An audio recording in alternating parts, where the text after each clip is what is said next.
Well, we are on lesson 2 of the Practicing Wesleyan Holiness spiritual formation, and our goals for this lesson are to understand the human predicament of being unholy and unhappy, lost yet longing for light, describing some of the signs and of the longing and searching heart as expressed in some contemporary modern and postmodern religious and secular ideologies, and own our own sense of alienation and longing in the past and present. And so, as we think about that, think about the human condition, and so have a little art lesson for us today. Which of the following works of art are the most reproduced works in the past 20 years? So in the past 20 years, which of these following artworks do you think are most copied onto calendars or reproduced in graphics and those kind of things in the last 20 years? And here's your options. Number 1 is the classic Mona Lisa. Number 2, a little more contemporary, Warhol's Last Supper. Number 3, the classic Beatles poster, most famous band maybe of popularity of all times. Elvis might disagree, but hey. Number 4, Edvard Munch's The Scream. What do you think? Well, the winner is The Scream, which tells us a little bit about the human perspective. It tells us a little bit about what people are feeling right now. It tells us a little bit of the human condition in our world. That The Scream is the most popular reproduced artwork in the last 20 years. We think today about this proverb as we think about the human condition that reminds us that we are to guard our hearts above all else, for it determines the course of our lives. Many times I think that when we look at the human condition, we look at things around us in our culture, in our world, we often see symptoms and we never get to the heart of the issue. We often try to fix problems that are out there, but forget that the heart of the problem is the heart, that the central issue that people are dealing with is our heart. And so the wisdom statement says that in this journey that we as followers of Christ, followers of God, should be people who guard our hearts above all else. That it is the central issue of life, is our hearts and what's happening in our heart. Matthew 15, verses 16 through 20 say, "Don't you understand yet?" Jesus asked. "Anything you eat passes through the stomach and then goes to the sewer. But the words you speak come from the heart, and that's what defiles you. For from the heart comes evil thoughts, murder, adultery, all sexual immorality, theft, lying, and slander. These are what defile you. Eating with unwashed hands will never defile you." So Jesus is teaching, and he's talking to people about what makes us unclean. What's the major issue? And so much of the focus of Jesus' day in the Jewish religion was the outward signs, the outward things. Did you wash your hands? Did you do this? Did you do that? Did you go through the right ceremonies to be clean in order to come before God? And Jesus is trying to take the focus off of those type things and say, hey, these are really issues of the heart. The heart is what matters. It's the heart that will defile you. And the words that we speak, I just used to have great discussions with a friend of mine that was convinced that the words didn't matter. You know, words were just words, and they weren't that significant. And everybody talks, and he just thought you just say anything, it didn't really matter. And he often said things to try to throw you off, to try to make you wonder where he was coming from.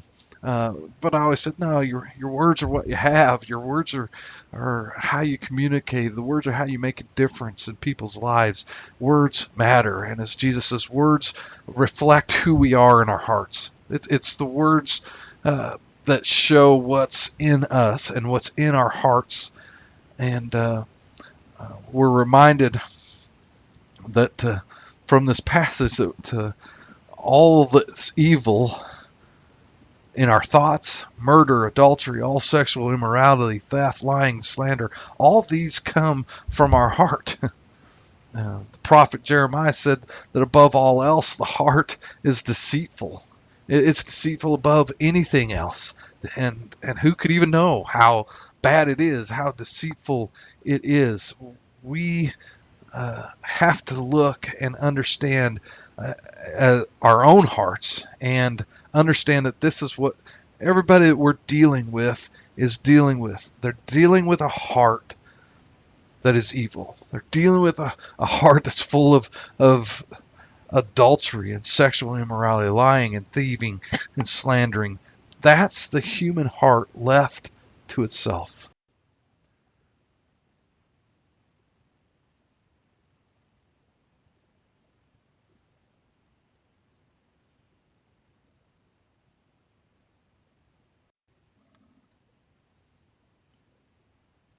In the world we live in, there are many fallen idols. There are many things that people have pursued to try to fill the void in their hearts. Uh, you have all these people who have a heart condition that spiritually they are void of what they need in their lives, and so they are searching for meaning and hope and purpose. And there are many things that people have searched for, and now have fallen flat on them. And Prophet Isaiah, we can read in Isaiah 57:13, when you cry out for help, let your collection of idols save you. The wind will carry them all of them off. A mere breath will blow them away. Our age has found these verses coming true in their lives, that all these things that people have built their lives on throughout the years, throughout the generations, have come crumbling down. Things like materialism, that you grab all that you can in this life and to gain all that you can in possessions, and all, it seems like such a great pursuit, but then you find out that this is meaningless, and this is chasing after the wind. And many people follow hedonism. Life is an end in itself, and pleasure is preferred to pain. If you can't do anything else, you might as well experience as much pleasure as you can in life. Many people are narcissistic. It's all about me. It's all about getting what I can out of life, and getting all for me that I can. There's people who have sought science for purpose and meaning. The scientific method and its technology is my shepherd, and I shall not want, I hope. And this pursuit of knowledge, this pursuit of will science answer all the questions that we long for it to answer. And we find that there are many interesting questions that science can't even touch. The reason the human heart can think its way to happiness, if we just have enough education, if we just have people thinking right, our world will be better. Our world will be what we want it to be. We've seen these idols rise and be celebrated and then fall before us and before the world. Now the inhabitants of the 21st century are done with rational thought and empty tradition, and they seek something new. They seek something in this postmodern era, a postmodern search for meaning. And many things have come because of that. Many things have come because all these old idols crumbled. All these old systems were left failing. The modern world said so much. If you just break things down to its smallest point, and you examine it, if you just know it from the littlest thing, then everything can be improved. And if everybody was just more educated, if everybody was just knew everything that they need to know, they would make better decisions. If we could just have better schools, we'd have a better society. If we just had better systems, we'd have a better society. And the reality is many different systems have not produced a better society. And so this generation has said enough with modern thought. We don't believe it. It's crumbled. It's fallen. And so something has to replace it. And there are many things in the postmodern era that have tried to replace all the fallen idols of the past. And we've seen things like salvation will come from within, that somehow you can save yourself. Then that God is in everything. Everything in the universe is connected. Therefore, everything is good. And these thoughts are replacing some of the old idols with new. We are virtual gods evolving towards our own divinity. Our destiny is to escape the conscious personhood. Many things have come to fill in the void of the fallen idols of the modern age. And now we have a postmodern thinking and a whole new mindset. But yet it's still the same problem. The heart issues are not resolved. Many different ways to approach it, but the heart issues are still there. And so we need to be people who give an answer and a hope through formation. Again, 2 Corinthians 3:18, for all of us have had that veil removed, can see and reflect the glory of the Lord. And the Lord, who is the Spirit, makes us more and more like Him as we are changed into His glorious image.